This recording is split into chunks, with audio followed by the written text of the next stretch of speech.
sound very funny to other level students, but it's very necessary for you to know how to add and subtract numbers. Okay? So, we are going to use an application build-up method in order to better understand this concept of addition and subtraction of numbers. Okay? So, we are going to use a build-up method. 1. So, if we have an expression 2 plus 3, what is going to be the answer? 2 plus 3 is equals to, everybody knows that it is 5. Now, this is the principle. I'll explain it once and for all. When you see a number like this and there is not a minus sign in front, it means that automatically that number is a positive number. And in mathematics, we often believe that positive means you have something. So, and minus means you're owing somebody something. So, this means you have two things and you still have 3 things. So, at the end of the day, you have 5 things. Normally, there's supposed to be a process, but it is not necessary for now. So, that's why the answer is plus 5. Okay? 2, 3 minus 2. So you see that you have 3 things and you're owing somebody 2. So at the end of the day, you have to pay. Also, when you pay the person, you will still be left with 1. That's why the answer is 1. Now 2 minus 3, this is where many students used to fail. You have 2 things and you're owing somebody 3 things. When you pay the 2, you will still be owing the person 1. That's why the answer is minus 1. Okay? So, what about we have 2 minus 3? Now, when you see 2 negative signs together, it becomes a plus. Okay? So, this is the same as, say now we have 2 plus 5. And the answer is going to be 2 plus 3. And the answer is going to be 5. Okay? Why do we have minus 2 minus 3? You see that you're owing somebody 2 things and you're still owing the person 3 things. So at the end of the day, expect to be owing the person 5 things. That's why the answer is minus 5. Now, this is the basic principle of addition and subtraction of numbers. Now, you just have to understand that you see plus and minus together, it results to what? A minus. You see minus and plus together results to a minus. And you see what? A minus and a minus sign it results to what? A plus. That means we have 2 plus or minus 3. It is the same as what? Writing it as 2 minus 3. And the answer is minus 1. Okay? So take note of this. So C, we're going to look at how to add and subtract variable. We already saw that variables are simple letters with the alphabet. That's all. So we are going to use an application build-up method. So let's say we have x. Yeah, we have x plus x. X plus x. The answer is, how do you do it? You just, the number in front here is what? The coefficient of x is 1. So 1 plus 1 is 2. And the variable is x. So the answer is 2x. We have 2x plus 3x. 2 plus 3 is 5. And we now include our x. So the same thing goes for numbers. So we have 2x minus 3x. The answer becomes when you have 2 xylophones that are owing somebody 3 xylophones. So at the end you still owing the person 1 xylophone. It's not necessary to write it as minus 1x. It's good to write it as minus x. Because you understand that the number in front here is minus 1. Okay? So we have 3x minus 2x. The answer is what? Simply x. Not so? Very good. I hope you're following up. So we have 2x minus 3x. The answer becomes, when we see 2 negative signs together, it becomes a plus.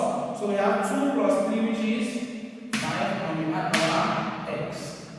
And we have minus 2x minus 3x.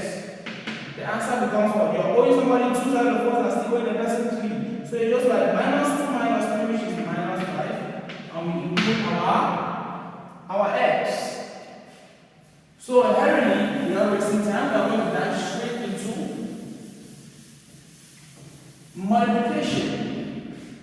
So that is A, B, C, D. I want to go to multiplication of numbers. So let's begin with multiplication of numbers. How do you multiply numbers? We are still going to use an application period method. So let's say we have 2 times 3. Everybody knows that 2 times 3 is equal to 6. Now so? Very good. 2 times 3 means you have 2, 4, 6. You have 2 in what? 3 different places and then you add up. Now so? Very good. So, what do we have? Minus 2 times 3. Most of you used to get confused here and you are adding. This is multiplication. Minus 2 times 3 is what? Minus 6. Very good. Now minus 2 times minus 3 is plus 6. Okay? Why? We have to take note of this table. The plus number times the minus number gives us what? A minus number. A minus number times a plus number gives us a minus number. A minus number times a minus number should give us a plus number. And of course, if you take a plus number times a plus number, it should give you a plus number. So that's the principle of multiplication of numbers. Now, remark, we have something like this. Minus 2 times 3 times minus 4. What is going to be the answer? You move progressively. Minus 2 times 3, the answer is minus 6. Now you have minus 6 now times minus 4. Not so? Not so? Very good. So what is going to be the answer? The answer is going to be equals to minus 6 times minus 4. We are going to have since we have a minus number times a minus number, we are going to now have what? Plus 24. And that's the principle of multiplication of numbers. Please take note of that. Okay? So we are going to go now to the principle A, B, C, D, E of multiplication of variables. How can we multiply variables? It is very simple. We are simply going to use an application period method. So if we have x times x, how do we multiply these variables? The first thing you start by doing is multiply the coefficients. The coefficient here is 1, 1. So what do we have? We have 1. Also, we have 1 times 1. And then now we also multiply the variables separately. X times x. Now you know your laws of indices. You have a raised to the power n multiplied by a raised to the power n. If the bases are the same, you add the power. You have n plus n. Okay? So the same thing here, 1 times 1 is what? 1. X times x, the powers are 1 also. So we have x raised to the power 2. Question 2, we have 2x times 3x. We start by multiplying the coefficients. 2 times 3 is 6. We collate our x and we add the powers. 1 plus 1 is 2. Also, that's just a principle. We have 2x squared times 3x cubed. Start by multiplying the coefficients. 2 times 3 is 6. Now you have what? 2 plus 3, which is 5. And that's just it on the number. Now let's complicate the little bit. If we have 2, we have 2x times 3y. You start by multiplying the coefficients. 2 times 3 is 6. Now you see that these variables are very, very different. So you cannot be adding the powers because the bases are different. You are going to have something like this. 6 into what? X times 1. The bases are different, so there's nothing that you are going to add the powers. So what you do is that you just match them together, you just collate them together, okay? So what do you have? End up with 6x 1. You just bring them together.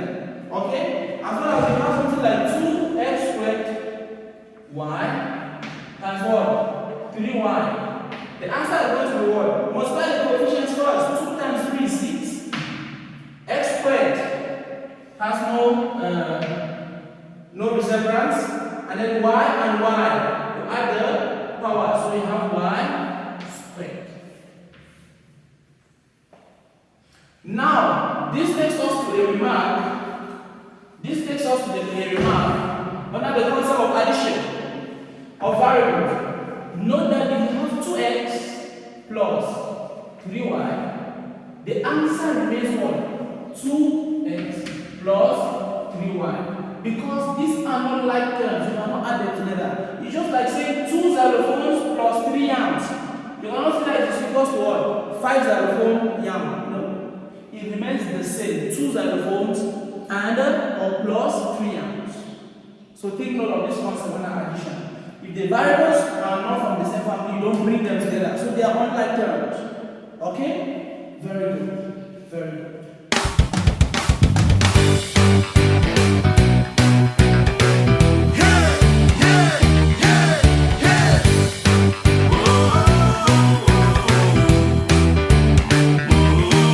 So at this point, we are going to go over the concept of division of numbers. EF. Everybody can divide numbers. This is primary school work. If you are given to divide today 12 divided by 4, you have to start by looking for the simplest number that can divide up. Up is called a numerator, down is called a denominator. The smallest number is 2. So 2 here means our what? We have 4 divided by 2 and the answer is 2. 12 divided by 2 and the answer is 6. So we have what? 6 on 2. Now you see that 2 can still go up and down. So we get 2 divided by 2, the answer is 1. 6 divided by 2, the answer is 3. So the answer becomes what? 3 over 1, which is the same as. That's simply the concept of division of numbers. Always start by looking for the smallest number that can divide up, the number up and also divide the number.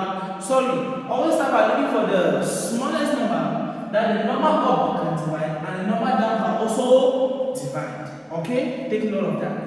Very good. Now, it becomes complicated when we are dealing with variables.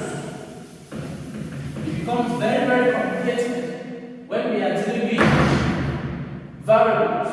After f is g. Okay, after f is I, is I. Very good. So I want to know addition of variables. This way it becomes complicated. For example, we have x squared divided by x. Now this is simply the law of indices applying itself. What we have to do with division of variables is that what? You start by dividing the coefficients separately and then you divide the variables separately. And the variables are divided by cancellation. That means you take the power up of the variable up minus the power of the variable down. That's simply the division of indices. I'll show you when we get to indices. Okay? So that means that what? The variable here is 1 divided by 1. So our answer is 1. We need to do 1 also. Now you take the power up minus the power down. So we are left with what? X raised to the power 2 minus 1. And the answer is simply x. Okay? Now we have something like 4x squared divided by 2x. What do you observe? I said always start by dividing the coefficients first. 4 divided by 2 is 2. Now so, now remember, know that this is the same as 2 over 1. Okay? Now you take the power up. Assuming that the variables are from the same family, you take the power up and there's the power down. So you'll be left with what? X. Up. Also, everything is over 1. Now, what if we have 2x divided by 4x squared? You see that when you divide, 2 here is 1, 4 divided by 2 is 2. You end up with 1 over 2. Now what do you see? You take the power up minus the power down. So what do you have? You have x raised to the power minus 1. And if you look at your law of indices, you are going to see that this is the same as what? 1 over 2x. I'll explain what that means and you understand. Okay? So if what is the shortcut principle to this? It's like you're doing cancellation. So it's like you're saying that there are 2x here. So this x here is 1, and this x here will remove. The other x here will be left with 1x. 2 here is 1, 2 here is 2. So this x here is 1 down here, and this x will move on my left wing, so the answer is 2x. Same thing here. It's just like 1, here we have 2, and then x here is 1, and here we are left with 1x. So we have 1 on x. Take note that the x is at the denominator, and we have what? 2 times x, that's why we have 2x, and up we have just 1. Okay? Take note of this other example. If we have 3xy squared divided by, let's say divided by 12, or let's say divided by 15x y. What do you see? Divide the coefficients. 3 here is 1, 3 here is 5. So we have 1 over 5. Now you go down to the variables. Automatically x cancels x. Now what do you see? Y here is 1 and y here is 3. Then we 1y. So you see that we have y on 5. Not so? Very good. Now let's look at this last example. We have 3 x raised to the power 3 times y raised to the power 5 divided by 2x squared, or 2x y raised to the power 2. How do we solve this one? It is very, very simple. Now what do you see? 3 divided by 2 remains the same as what? 3 up and 2 down. Also, but now let's go to the variable. This variable here is 1. How many will be left? Just like you're subtracting, you're left with 2 up now. We have x squared. Okay, be careful. Now here, this y, 2 is at here. Now we remove 2 from there, you will have 1 of them. The 3 also, and it's still up. We have y, and that is the. So this is all about the concept of multiplication. I cannot show you everything, but the more you practice problems, the more you get